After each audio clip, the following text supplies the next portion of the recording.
ASMR. And today, guys, it's my day off work. I was just in town getting a haircut. Afterwards, I had a very nice walk around the city, sipping on a coffee, and I went into one of my favorite shops in town. I hope you can see that. Vibes and Scribes is the name of the shop, and it's kind of like two shops in that they've got one shop that's just new books, but then they've got another shop right next to it. They're both called Vibes and Scribes. That's all used books, but I love the used book shops because I feel like you find like some really good like treasures in there, really like old books or old series that people would just give away. That would interest me. So picked up a couple bits there and came home and thought I'd make a video of it. Now I'm still wearing my jacket that I was out in because I thought it might make some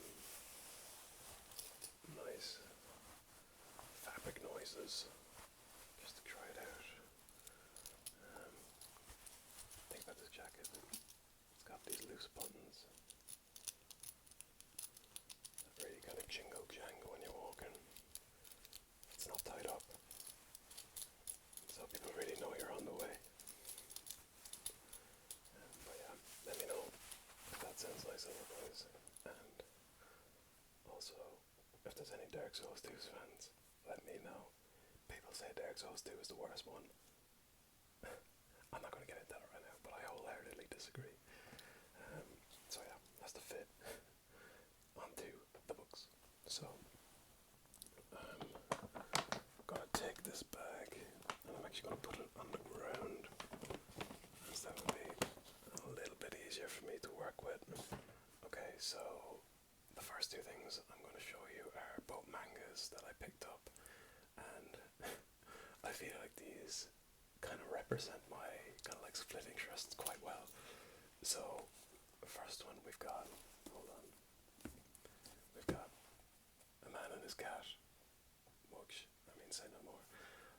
I've always seen this anytime I'm in not only Vibes and Scribes, the shop that I was just talking about there, but other bookshops. And every time I pass it, I'm like, I need to pick that up sometime. I need to give it a read.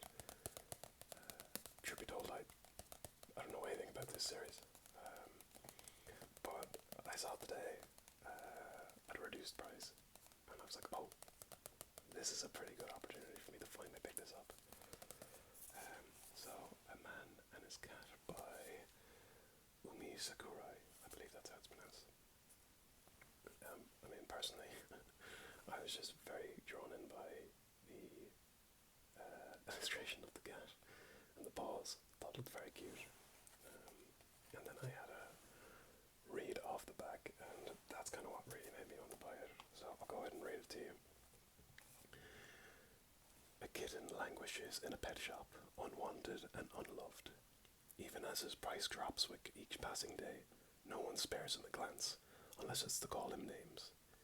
Having practically given up on life, the kitty himself is most shocked of all when an older gentleman comes into the store and wants to take him home. Will the man and the cat find what they're looking for? In each other. ... Okay, so pretty cute. Flick through. And the illustrations look really cute. Let's see.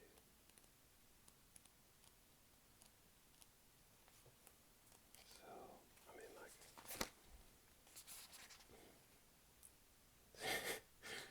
This guy taking a selfie with his cat, like...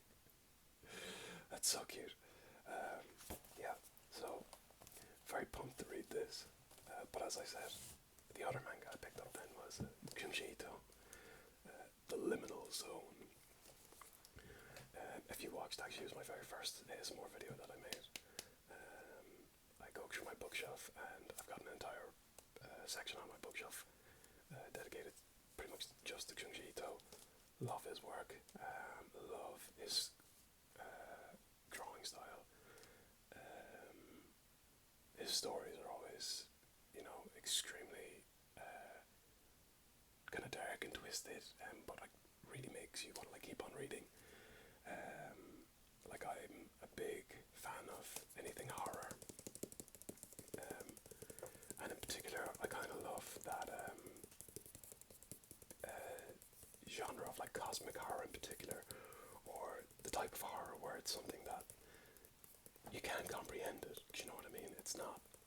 It's not something your mind or brain can equate to anything it's ever previously seen. So it's like true horror in that sense. But that's what I'm into, and Junji Ito always does pretty good stories with stuff like that. Ramina is one of my favorites. No, the Black Paradox. Sorry, the Black Paradox. That's a really good like cosmic horror one. Alright, let me go ahead and, well, there's not really a brief I can read you at the back here. It just says, what destiny awaits them after the wailing? I've got a picture of what I assume to be a Holy Mary, with blood dripping out of her eyes and down her body. So yeah, as I said, this is you'll catch me reading one or the other. But yeah, so these were the two mangas I picked up today. So I'm gonna go ahead and put those aside. Okay. Now, I also got 4 books, but I'm gonna show all of them together because, well, they're all part of a series. So, one thing that you would have also known about me if you've watched my first video, my first ASMR video, is I talk about how I enjoy reading the novelizations of video games. Now, I will be the first to admit that there's some terrible, terrible video game novel adaptations out there. But that said, there's also some really good ones. And if it's for a series that you're really interested in, I think being able to get more of that series isn't a bad thing at all. You know what I mean? I think the one I always point to as a great example is it's for the Bioshock series, but it's called Rapture. It's either Rapture Before the Fall or just Rapture. But that is like the book I always point to if someone's like, oh, what's a good example of a video game novelization? Rapture. But anyway, enough yapping about that. What I saw today was the full, well, I don't know if this is the full series. I know there's other Assassin's Creed novelizations, but the Ezio trilogy, including the Altair story, which is included in Revelations, I'm going to go ahead and just go through these books. The first one I've got here is Assassin's Creed, The Secret Crusade. So this one is the novelization of the first game, which follows Altair. Actually, I'm just going to go ahead and read the back to you, so you'll get a better understanding than me just trying to go from memory. So, Niccolo Polo, the father of Marco, will finally reveal the story he has kept secret all his life. The story of Altair, one of the Brotherhood's most extraordinary assassins. Altair embarks on a formidable mission, one that takes him throughout the Holy Land, and shows him the true meaning of the Assassin's Creed. To demonstrate his commitment, Altair must defeat 9 deadly enemies, including the Temberlar leader, Robert de Sable. Altair's life story is told here, for the first time, a journey that changes the course of history, his ongoing battle with the Templar conspiracy, a family life that is as tragic as it is shocking, and the ultimate betrayal of an old friend. Assassin's Creed, The Secret Crusade. So, yeah, it seems to be a novelization of the first game, which I was only recently planning on going back and playing. I bought it for my Steam Deck recently. When I say recently, I mean like a year ago. But yeah, so that's the first book I've got. Then, going chronologically, we would have Assassin's Creed Renaissance, Ezio trilogy, which I think for a lot of people would hold Ezio as like the assassin from the Assassin's Creed series. Like, I feel like the game series really peaked during this trilogy. Well, maybe I'm just saying that because I've got like nostalgia glasses on, and when I was growing up, like, it was just such a peak game story, and you just had like a run of unbelievable games, like the go from Assassin's Creed 2 to Brotherhood, which just took everything Assassin's Creed 2 did, made it better, and then the Revelations, which only did the same thing, took everything Brotherhood did and made it better. And without getting too far into it, my personal favourite Assassin's Creed are Black Flag, Origins, Valhalla, and of course the Ezio trilogy. So a good few of them are my favourites.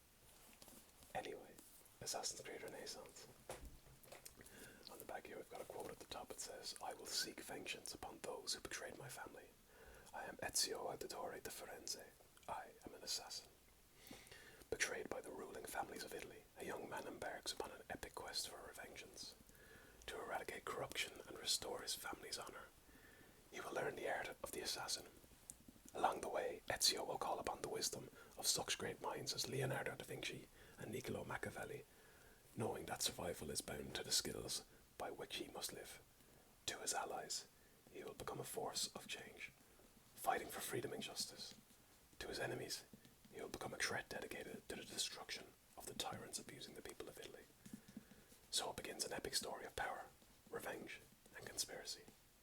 Truth will be written in blood. So, that's the story for the second book. Next we've got Brotherhood. See it there. Very cool cover. It reminds me of, was it like the cinematic trailer for Brotherhood? Where you've got Ezio like walking through, I can't remember exactly, I think he's in Firenze, and he's like walking through trying to assassinate some captain. I just remember the trailer for this, and I had like this kind of scene, and it was so big. But yeah, Assassin's Creed Brotherhood naturally is the sequel to Renaissance. So once again, opens with a quote at the top here. "I will journey to the black heart of a corrupt empire to root out my foes. But Rome wasn't built in a day, and it won't be restored by a lone assassin. I am Ezio Auditore de Firenze. This is my Brotherhood." Okay. So, sorry, I was just checking the back of the other books there. So, as I was saying, this is the sequel to 2, if you know what I mean. And yeah, in terms of the game, this game was so good. The title is very apt, Brotherhood, in that it is about Ezio kind of coming back from having the Brotherhood that he was a part of originally destroyed at the end of the second game. Well, Monteriggioni was destroyed, which was kind of the HQ of the Assassins. So he's off the run to basically set up the new and improved Brotherhood. So yeah, very good game. And this, I'm sorry, I'm going to keep reading this. "Rome, once mighty, lives in ruins. The city swarms with suffering and degradation, her citizens living in the shadows of the ruthless Borgia family. Only one man can free the people from the Borgia tyranny, Ezio Auditore, the master assassin. Ezio's quest will test him to his limits. Cesare Borgia, a man more villainous and dangerous than his father, the Pope, will not rest until he has conquered Italy. And in such treacherous times, conspiracy is everywhere, even within the ranks of the Brotherhood itself." So yeah, that's a much better telling of the story. So yes, this was the third book I picked up today. And on to the last one. We've got Revelations, which is the final, is the ending of both Ezio and Altair's story. So it really is appropriate to be reading all 4 of these books in order. So Revelations, once again, just going to read the back for you guys. "Older, wiser, and more deadlier than ever, or more deadly than ever, Master Assassin Ezio Auditore embarks on an epic journey to find the lost library of Altair, a library that may hold the key to defeating the Templars forever. However, a shocking discovery awaits him. The library holds not only hidden knowledge, but also the most unsettling secret the world has ever known. A secret the Templars hope to use to control humankind's destiny. 5 keys are needed to access the library. To find them, Ezio must travel to the troubled city of Constantinople, where a growing army of Templars threatens to destabilize the Ottoman Empire. Walking in the footsteps of his predecessor Altair, Ezio must defeat the Templars for the final time, for the stakes have never been higher, and what started as a pilgrimage has become a race against time. So, very good stories. Well, I don't know if the books are going to be any good. I'm going to have to read them and let you know. But the game series, or the stories that's told via the game series, is fantastic, really. I think everyone's probably played an Assassin's Creed in their lifetime. There's like a million of them. Okay, so that was the 2 mangas, the 4 books, but there's one more thing I got, so I'm going to go ahead and slide these over here. I've got not one, oh, hold on, they're upside down. Okay, not 1, not 2, not 3, not 4, but 5 packs of Pokémon Stellar Crown, Scarlet and Violet Stellar Crown. So, I feel like Pokemon is really popular again these days, and I've been enjoying I've been playing Pokemon Go on my phone. I got that when it first released, and then I got it towards the end of 2024. And I would say, if you haven't played it like me since it came out originally, really, it is worth checking out. It's very fun. So I'm definitely on a big Pokemon buzz at the moment. But there was a good deal on today in town when I picked these up, so I got them. And maybe if you guys are interested, feel like I could definitely do a pack opening video. They're so pretty. I could definitely do a pack opening video. Because that would be fun for me too. I'm just making some noises with the packs. Kind of foil noises being moved around. Let me know what that sounds like. But guys, I think that is gonna do it. So yeah, got the cards, the books, and the 2 mangas. So, I mean, all in all, pretty good haul. I'm pretty happy. I am excited to check these out. Gotta get the thumbnail, guys, gotta get the thumbnail. But I hope you've enjoyed the video, and if you've stuck around to the end, thank you so much, truly. That means the world to me. Guys, we're at 153 subscribers at the time of filming this video, and I really can't get over that. It means so much to me. Every comment, I love every comment. I love replying to you. I love speaking with you guys. Please leave some suggestions of anything you'd like to see. And yeah, if you're still watching this, really, I can't thank you enough. I hope you're asleep if you're not watching.